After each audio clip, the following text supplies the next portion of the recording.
ಕೋಪ ಯಾರಿಗೆ ಬರಲ್ಲ ಹೇಳಿ? ಎಲ್ರಿಗೂ ಕೋಪ ಬಂದೇ ಬರುತ್ತೆ. ಆದರೆ ಅದು ಒಂದು ಮಿತಿಯಲ್ಲಿದ್ದರೇ ಚೆನ್ನ. ಮನುಷ್ಯ ಅಂದಮೇಲೆ ನವರಸಗಳಲ್ಲಿ ಕೋಪನೂ ಒಂದು.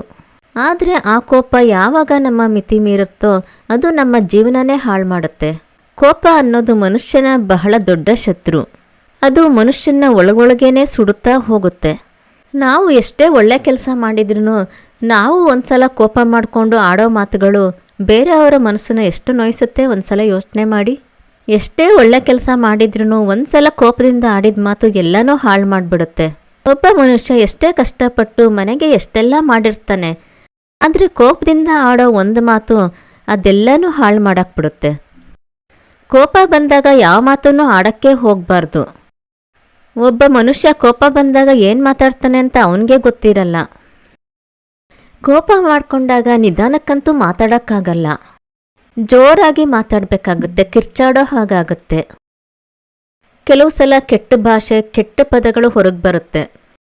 ಕೇಳಿದವರು ಈ ಮನುಷ್ಯನ ಯೋಗ್ಯತೆ ಇಷ್ಟೇನಾ ಅಂದ್ಕೊಳ್ತಾರೆ. ಯಾರೋ ಅಪರಿಚಿತರ ಜೊತೆ ಕೋಪ ಮಾಡ್ಕೊಂಡು ಕೂಗಾಡಕ್ಕಂತೂ ಆಗಲ್ಲ, ಅದು ಅಪರೂಪ. ಸಾಮಾನ್ಯವಾಗಿ ಕೋಪ ಮಾಡ್ಕೊಂಡು ಕೂಗಾಡೋದೆಲ್ಲ ನಮಗೆ ಬೇಕಾಗಿರೋರ ಜೊತೆನೆ. ನಮಗೆ ಬೇಕಾಗಿರೋ ಅಂಥ ನಮ್ಮ ಫ್ಯಾಮಿಲಿ ಮೆಂಬರ್ಸು, ನಮ್ಮ ಫ್ರೆಂಡ್ಸು, ನಮ್ಮ ಕೊಲೀಗ್ಸು ಕೋಪ ಮಾಡ್ಕೊಂಡು ಮಾತಾಡಿದಾಗ ಏನು ಅಂದ್ಕೊಳ್ತಾರೆ? ಕೋಪ ಅನ್ನೋದು ಕೈಲಾಗದೇ ಇರೋರ ಸೊತ್ತು. ಕೈಲಾಗ್ದವನು ಮೈ ಪರ್ಚ್ಕೊಂಡ ಅನ್ನೋ ಥರ ಕೋಪ ಮಾಡ್ಕೊಂಡು ಕೂಗಾಡೋದ್ರಿಂದ ಏನೂ ಪ್ರಯೋಜನ ಇಲ್ಲ. ಕೋಪ ಮಾಡ್ಕೊಂಡಾಗ ಯಾರು ಕೋಪ ಮಾಡ್ಕೊಳ್ತಾರೋ ಅವ್ರ ಬಿಪಿನೇ ಜಾಸ್ತಿ ಆಗೋದು. ಎಷ್ಟೊಂದು ಕಡೆ ಕೇಳಿರ್ತೀವಿ, ಕೋಪ ಮಾಡಿಕೊಂಡು ಕೂಗಾಡಬೇಕಾದ್ರೆ ಕೊಲಾಪ್ಸ್ ಆಗಿ ಬಿದ್ದೋಗಿರ್ತಾರೆ. ಇಂಥ ಕೋಪ ನಮಗೆ ಬೇಕಾ? ನಿಮ್ಮ ಪರಿಚಯದವರು ಯಾವಾಗಲೂ ಇದೇ ರೀತಿ ಕೋಪ ಮಾಡ್ಕೊಂಡು ಮಾತಾಡ್ತಾ ಇದ್ದರೆ ಇವ್ರ ಜೊತೆ ಯಾರಪ್ಪ ಇರ್ತಾರೆ, ದೂರ ಹೋಗೋಣ ಅಂತ ದೂರ ಹೋಗೋಕ್ಕೆ ಶುರುವಾಗ್ತಾರೆ.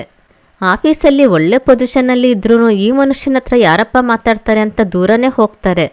ಅಕ್ಕಪಕ್ಕದವರು ಇವರೇನಪ್ಪ ಇಂಥ ಕೆಟ್ಟ ಮಾತು ಮಾತಾಡ್ತಾರೆ, ಈ ಥರ ಮಾತಾಡ್ತಾರೆ ಅಂತ ದೂರನೇ ಉಳಿದೋಗ್ತಾರೆ. ಕೋಪ ಮಾಡ್ಕೊಳ್ಳೋದ್ರಿಂದ ಮನಸ್ಸಿನ ನೆಮ್ಮದಿನೂ ಹಾಳಾಗೋಗುತ್ತೆ. ನೆಮ್ಮದಿ ಹಾಳಾದರೆ ಆರೋಗ್ಯನೂ ಹಾಳಾಗುತ್ತೆ. ಕೋಪ ಮಾಡಿಕೊಂಡಾಗ ಯಾವುದೇ ರೀತಿ ನಿರ್ಧಾರಗಳನ್ನ ತಗೋಬಾರ್ದು. ಕೋಪ ಮಾಡಿಕೊಂಡಾಗ ಆ ಕ್ಷಣದಲ್ಲಿ ಏನನ್ಸುತ್ತೋ, ಆ ಕ್ಷಣದಲ್ಲಿ ಏನು ನೋಡ್ತೀವೋ ಅದ್ರ ಬಗ್ಗೆನೇ ಯೋಚನೆ ಮಾಡಿ ನಿರ್ಧಾರ ತಗೊಳ್ತೀವಿ. ಅದರ ಹಿಂದೆ ಮುಂದೆ ಏನೇನೋ ಯೋಚನೆ ಮಾಡೋದಕ್ಕೆ ಹೋಗೋದಿಲ್ಲ. ಕೋಪ ಯಾವಾಗ ಬರುತ್ತೆ? ಒಂದು ರೀತಿಯ ಅಸಹಾಯಕತೆ ನಮ್ಮಲ್ಲಿದ್ದಾಗ ಕೋಪ ಅನ್ನೋದು ಬರುತ್ತೆ. ಕೋಪ ಬಂದಾಗ ಏನು ಮಾಡಬೇಕು? ಸ್ವಲ್ಪ ಹೊತ್ತು ಮೌನವಾಗಿದ್ಬಿಡೋದು ಒಳ್ಳೆಯದು. ನಿಮ್ಮ ಎದುರುಗಡೆಯವರು ಕೋಪದಿಂದ ಮಾತಾಡಿದ್ರೆ ನೀವು ಮಾತಾಡೋಕ್ಕೆ ಹೋಗಬೇಡಿ. ಅವರ ಕೋಪ ಸ್ವಲ್ಪ ಹೊತ್ತಲ್ಲೇ ಕಡಿಮೆ ಆಗುತ್ತೆ. ಕಡಿಮೆ ಆಗಲಿಲ್ವಾ ಒಂದಿನ ಸುಮ್ಮನೆ ಇದ್ದುಬಿಡಿ. ಅವ್ರಿಗೆ ಅನಿಸುತ್ತೆ ನಾನು ಕೋಪದಲ್ಲಿ ಮಾತಾಡಿದ್ದು ತಪ್ಪಲ್ವಾ ಅಂತ. ಕೋಪ ಬಂದಾಗ ಯಾರೂ ಬೇಡ, ಗಂಡ ಬೇಡ, ಹೆಂಡತಿ ಬೇಡ, ಮಕ್ಕಳು ಮರಿ ಯಾರೂ ಬೇಡ ಅಂತ ಅನಿಸುತ್ತೆ. ಕೋಪ ಹೋದ್ಮೇಲೆ ಒಂದು ಸ್ವಲ್ಪ ಹೊತ್ತು ಕೂತ್ಕೊಂಡು ಯೋಚನೆ ಮಾಡಿ. ಇಷ್ಟು ಸಣ್ಣ ವಿಷಯಕ್ಕೆಲ್ಲ ಕೋಪ ಮಾಡ್ಕೊಂಡ ಅಂತ ನಿಮಗೆ ಬೇಜಾರಾಗುತ್ತೆ. ಇತ್ತೀಚೆಗೆ ಯಂಗ್ ಜನ್ರೇಷನ್ನು ಕೋಪಕ್ಕೆ ತುತ್ತಾಗ್ತಾ ಇದ್ದಾರೆ. ರೋಡಲ್ಲಿ ಹೋಗ್ತಾ ತಮ್ಮ ಗಾಡಿಗೆ ಜಾಗ ಬಿಡಲಿಲ್ಲ, ಟ್ರಾಫಿಕ್ಕಲ್ಲಿ ಸ್ವಲ್ಪ ತಮ್ಮ ಕಾರ್ಗೆ ಗಾಡಿ ಟಚ್ ಆಯಿತು. ಇಂಥ ವಿಷಯಗಳನ್ನೆಲ್ಲ ನಾವು ನೋಡ್ತಾನೆ ಇರ್ತೀವಿ. ಇಂಥ ಸಣ್ಣ ಪುಟ್ಟ ವಿಷಯಕ್ಕೆಲ್ಲ ಕೋಪ ಮಾಡಿಕೊಂಡು ಎಷ್ಟು ರೇಂಜ್ಗೆ ಹೋಗ್ತಾರೆ ಅಂದರೆ ಇನ್ನೊಬ್ಬರನ್ನ ಸಾಯಿಸೋಕ್ಕೂ ಮುಂದೆ ಹೋಗ್ತಾರೆ. ಇಷ್ಟು ಕೋಪ ಬೇಕಾ? ಮುಂದೆ ಅದರ ಪರಿಣಾಮ ಏನಾಗುತ್ತೆ ಅನ್ನೋದ್ರ ಬಗ್ಗೆ ಯೋಚನೆ ಮಾಡಿರ್ತಾರಾ? ಯಾರನ್ನೋ ಸಾಯಿಸಕ್ಕೆ ಹೋಗಿ ಅವರು ಜೀವನದಲ್ಲಿ ಎಷ್ಟು ಕಷ್ಟ ಅನುಭವಿಸ್ತಾರೆ. ಬೆಳಗ್ಗೆ ಹೊತ್ತಂತೂ ಯಾವುದೇ ಕಾರಣಕ್ಕೂ ಕೋಪ ಮಾಡ್ಕೊಳ್ಳೋಕ್ಕೆ ಹೋಗಬೇಡಿ.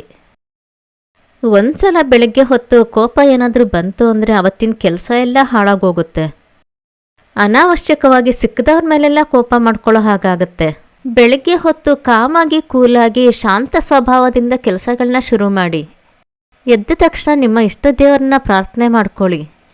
Well begin is of done ಅಂತ ಹೇಳ್ತಾರೆ. ಕೆಲಸಗಳನ್ನ ಉತ್ತಮ ರೀತಿಯಿಂದ ಪ್ರಾರಂಭ ಮಾಡಿದ್ರೆ ಅದು ಉತ್ತಮ ರೀತಿಯಲ್ಲೇ ಕೊನೆಗೊಳ್ಳುತ್ತೆ. ಎಲ್ಲರಿಗೂ ಶುಭವಾಗಲಿ.